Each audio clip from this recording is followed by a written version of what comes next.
ಯಾವುದೇ ಒಂದು ವಸ್ತುವನ್ನಾಗಲಿ ಏನನ್ನಾಗಲಿ ಸ್ವತಃ ತಮ್ಮ ಮೇಲೆ ಪ್ರಯೋಗವನ್ನ ಮಾಡಿಕೊಂಡು ಪ್ರಪಂಚಕ್ಕೆ ಬೋಧಿಸೋರು ಯಾರಾದ್ರು ಅದು ಮಹಾತ್ಮರು, ಶಿವಯೋಗಿಗಳು, ಚನ್ನಬಸವಾದಿ ಪ್ರಮಥವಿದರಲ್ಲ, ಬಸವಾದಿ ಪ್ರಮಥವಿದರಲ್ಲ, ಅವರು ತಮ್ಮ ಮೇಲೆ ತಾವು ಪ್ರಯೋಗವನ್ನ ಮಾಡಿಕೊಂಡು ಶರಣ ಪರಂಪರೆಯನ್ನ ಬಿತ್ತಿದಂತವರು ಇನ್ನೊಬ್ಬರ ಮೇಲೆ ಪ್ರಯೋಗ ಮಾಡಲಿಲ್ಲ.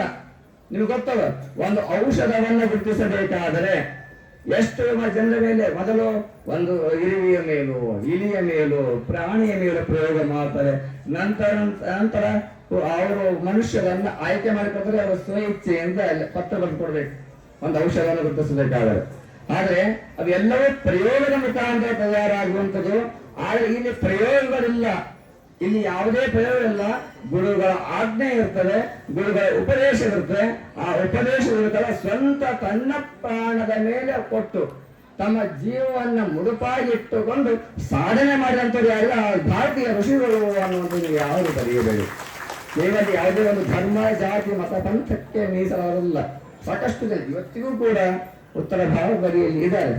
ಏನು ಶಿವಯೋಗ ಸಮಾಧಿ ಇಲ್ಲ ಅನ್ನೋದು ಅದು ಸ್ವಲ್ಪ ವ್ಯತ್ಯಾಸ ಇದೆ. ನಾವು ಶಿವಯೋಗ ಸಮಾಧಿ ಅಂತ ಹೇಳ್ತೀವಿ.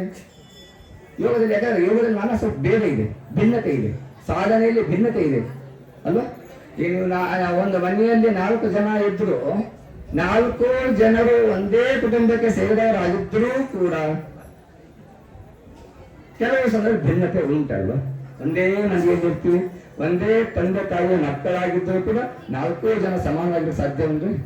ನಿಮಗೆ ಯಾರಿಗೆ 4 ಜನ ಮಕ್ಕಳಿದ್ರು, ಒಬ್ಬನು ಒಳ್ಳೆಯವನಾಗಿರ್ತಾನೆ, ಒಬ್ಬನು ಕೆಟ್ಟವನಾಗಿರ್ತಾನೆ, ಆದ್ರೂ ಕೂಡ 4 ಜನ ಮಕ್ಕಳು ಒಬ್ಬರೇ ಅಲ್ವಾ. ಮಕ್ಕಳು ಬೇರೆ ಅಂತ ಹೇಳ್ತೀವಿ. ಹಾಗೆ ಶಿವ ಯೋಗದ ಸಾಧನೆ ಯೋಗ ಸಮಾಧಿ. ಯೋಗದ ಮೂಲ ಉದ್ದೇಶವೇ ಸಮಾಧಿ. ಸಮಾಧಿ ಸಮತಾವಸ್ಥಾ ಶಿವಜೀವಯೋ. ಯಾವತ್ತು ಸಮಾಧಿಯಲ್ಲಿ ಸಮತಾವಸ್ಥೆ, ಶಿವನಿಗೂ ನನಗೂ ಯಾವುದೇ ಭೇದ ಇಲ್ಲ ಅಂತ ಆ ಸ್ಥಿತಿಗೆ ಹೋಗುವಂಥದ್ದೇ. ಸ್ವಲ್ಪ ಸೈದ್ಧಾಂತಿಕ ವ್ಯತ್ಯಾಸ ಇದೆ. ನಾವು ವೀರಶೈವರಾದಂಥವರು 5 ಅವಸ್ಥೆಗಳನ್ನು ಸ್ವೀಕಾರ ಮಾಡುತ್ತೇವೆ. 5 ಅವಸ್ಥೆಗಳನ್ನು ಸ್ವೀಕಾರ ಮಾಡುತ್ತೇವೆ. ಏನು ಅಂದ್ರೆ ಜಾಗೃತವಾಗಿದ್ದೀರಲ್ಲ, ಜಾಗೃತವಾಗಿದ್ದೀರ, ಜಾಗೃತಾವಸ್ಥೆ, ಸ್ವಪ್ನಾವಸ್ಥೆ, ನಿದ್ರಾವಸ್ಥೆ ಅನ್ನೋದು ಸಾಮಾನ್ಯವಾಗಿ ಎಲ್ಲರೂ ಸ್ವೀಕಾರ ಮಾಡುವಂತ ಅವಸ್ಥೆಗಳು. ನೀವು ನಿದ್ರೆನೂ ಮಾಡ್ತೀರಿ, ಸ್ವಪ್ನವೂ ಕಾಣಿಸ್ತದಲ್ಲ. ಆದ್ರೆ ಇವು 3 ವಿಘ್ನ ಅಂತ ಹೇಳ್ಕೊಳ್ಳೋದು ಶಿವಯೋಗ ಅಂತ.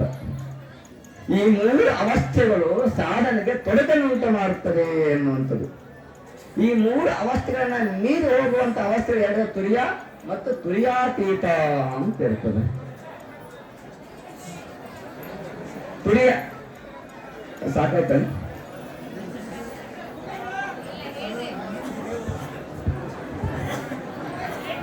ಸಾಕಾಯ್ತಾ?